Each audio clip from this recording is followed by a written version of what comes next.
ગરીબ અને પિતા વિનાની દીકરીઓને કરતો હતો ખાસ ટાર્ગેટ। આજે સમાજ છે તેમનો ગરીબ અને પિતા વિનાની દીકરીઓને ટાર્ગેટ કરવામાં આવતી હતી। શું આ ષડયંત્ર પાછળ કોઈ મોટી સિન્ડિકેટ છે? તો જી હા, છે સિન્ડિકેટ। મજબૂર અને લાચાર યુવતીઓને શોધીને આ નરાધમો પ્રેમ જાળમાં ફસાવતા હતા।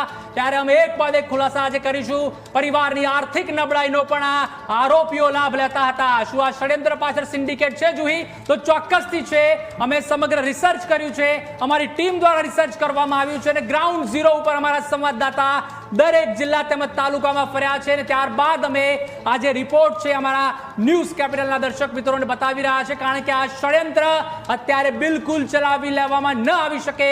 ન માત્ર ગુજરાત પરંતુ ભારતના અલગ અલગ રાજ્યોમાં પણ આ ષડયંત્ર છે તે અત્યારે લવ જેહાદનું ચલાવવામાં આવી રહ્યું છે અને કેટલાક જે ચમરબંધીઓ છે તે એવું માની રહ્યા છે કે આપણે ગજવાએ હિન્દ કરીશું, પરંતુ તેમની જે આ મેલી મુરાદ છે તે પૂરી નહીં થઈ શકે। કારણ કે તેમના જે આકાઓ છે જુહી, આ તો માત્ર કેટલાક પ્યાદાઓ છે જુહી। જે રીતે ચેસની રમત આપણે રમતા હોઈએ છીએ ને જુહી, જેમાં કેટલાક પ્યાદાઓ જે સૈનિકો આગળ હોય છે, તે જે સ્લીપર સેલ આપણે પણ ઘણીવાર આતંકી પ્રવૃત્તિઓમાં કહેતા હોઈએ છીએ, આ તે માત્ર પ્યાદાઓ છે। પરંતુ તેમના જે આકાઓ છે જુહી, તેમની સુધી પણ અમારી જે ટીમ છે તે પહોંચશે।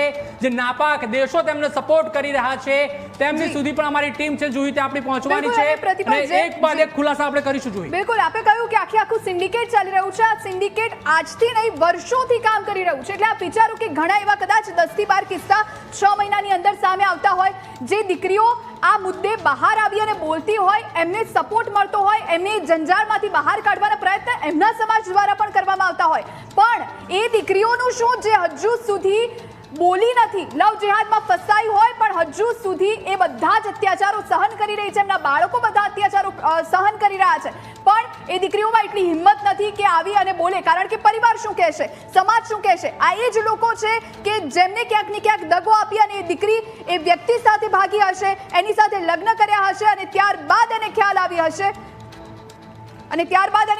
હશે કે એ ક્યાં ફસાઈ ગઈ છે। એટલે આવી દીકરીઓને ટાર્ગેટ ખાસ કરવામાં આવતી હોય છે। શું આ ષડયંત્રની પાછળ કોઈ મોટું સિન્ડિકેટ છે કે કેમ, તેને લઈ અને હવે તપાસ કરવી જરૂરી છે। એટલે વાત જુહી એ જ છે કે એવી જે દીકરીઓ જે પોતાનો અવાજ નથી ઉઠાવી શકતી, એવી જે દીકરીઓ જે માતા પિતા વિનાની છે, એવી જે દીકરીઓ જે કદાચ ગરીબ છે, બિચારી બાપડી છે, તેનો જ આવા જે નરાધમો હોય છે તે ક્યાંક લાભ ઉપાડવાની પેરવીમાં હોય છે।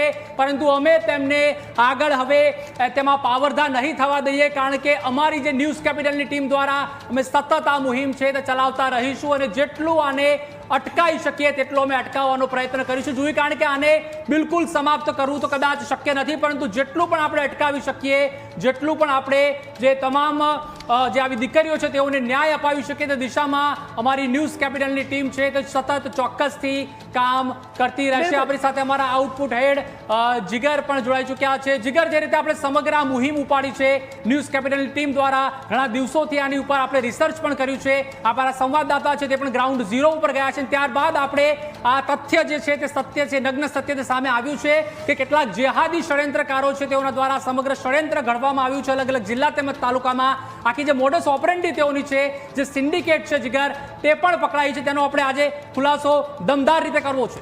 બિલકુલ પ્રતિપાલ અને જુહી, જે રીતે આપણે આખો અહેવાલ દર્શાવી રહ્યા છે, જે દર્શકો અત્યારે આપણી સાથે જોડાયા છે એમને કહીએ કે આજનો આ શુક્રવાર, આજનો આ દિવસ અને આજની આ ઘડી એટલા માટે ખૂબ મહત્વપૂર્ણ, કારણ કે સવાલ આપણી દીકરીઓનો છે। એ દીકરીઓ જે ઘરેથી જાય છે, એ દીકરીઓ જે બહાર નોકરી કરે છે, એ દીકરીઓ જે પોતાના પરિવારની આબરૂ છે, એ દીકરીઓની લાજ કેટલાક નરાધમો ઉછાળી રહ્યા છે અને એ જ નરાધમોને આજે ખુલ્લા કરવા છે। અને એટલા જ માટે સતત આ અહેવાલ આપના માટે, એ તમામ હિન્દુઓ માટે, કારણ કે જાગવાની જરૂર છે। કારણ કે સૂતા રહીશું તો આના કરતાં પણ માઠા પરિણામો ભોગવવા માટે તૈયાર રહેવું પડશે। અમે એટલું ચોક્કસ કહીએ કે આ એક મુહિમ છે ને આ મુહિમ ન્યૂઝ કેપિટલ ગુજરાતે એટલા માટે ઉપાડી છે કારણ કે સમાજનો મુદ્દો છે અને જ્યારે સમાજના હિતની વાત આવે, સમાજના મુદ્દાઓની વાત આવે, સમાજને ઉજાગર કરવાની વાત આવે અને આવા ષડયંત્રકારોને જ્યારે ખુલ્લા કરવાની વાત આવે ત્યારે જાગવું જરૂરી છે। અને એટલા જ માટે અમે કહી રહ્યા છીએ કે સીતાને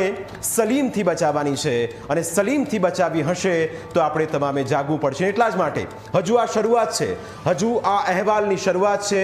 અમે ધીરે ધીરે એક એક કહાની કહાની આપની સામે રજૂ કરીશું, એ કહાની જેને જોઈને આપને એમ થશે કે કેવી રીતે આખું એક નેક્સસ ચાલે છે, કેવી રીતે હિન્દુ દીકરીઓને ફસાવવામાં આવે છે, કેવી રીતે એક કમ્યુનિટીને ટાર્ગેટ કરવામાં આવે છે, કેવી રીતે એ ગરીબીનો લાભ ઉઠાવવામાં આવે છે, કેવી રીતે એક પિતા વગરની દીકરીનો લાભ ઉઠાવવામાં આવે છે, જેના ઘરમાં માં નથી એવી દીકરીઓને ફસાવવામાં આવે છે, જેના ઘરમાં ભય નથી એ ભય વગરની દીકરીઓને ફસાવવામાં આવે છે, અને કેવી રીતે અજ્ઞાત સ્થળે લઈ જઈને તેમની સાથે શું કરવામાં આવે છે, એક એક કહાની આપણા સુધી બતાવીશું. કારણ કે આ રિસર્ચ છેલ્લા કેટલાય સમયથી આપણા ભાવનગરના જે સંવાદદાતા છે તે સતત કરી રહ્યા છે. તેમના અહેવાલ, પોલીસની કામગીરી, આ તમામ રિપોર્ટ સાથે આજે જ્યારે આપણે આવ્યા છે ત્યારે એ તમામ જે દર્શકો છે તેમને અપીલ એ જ કે પ્રતિપાલ આખો અહેવાલ જુએ, સમજે, જાણે અને જાગે, કારણ કે હિન્દુઓએ જાગવું જરૂરી છે. બિલકુલ જીગર, આપ જોડાયેલા રહેશો.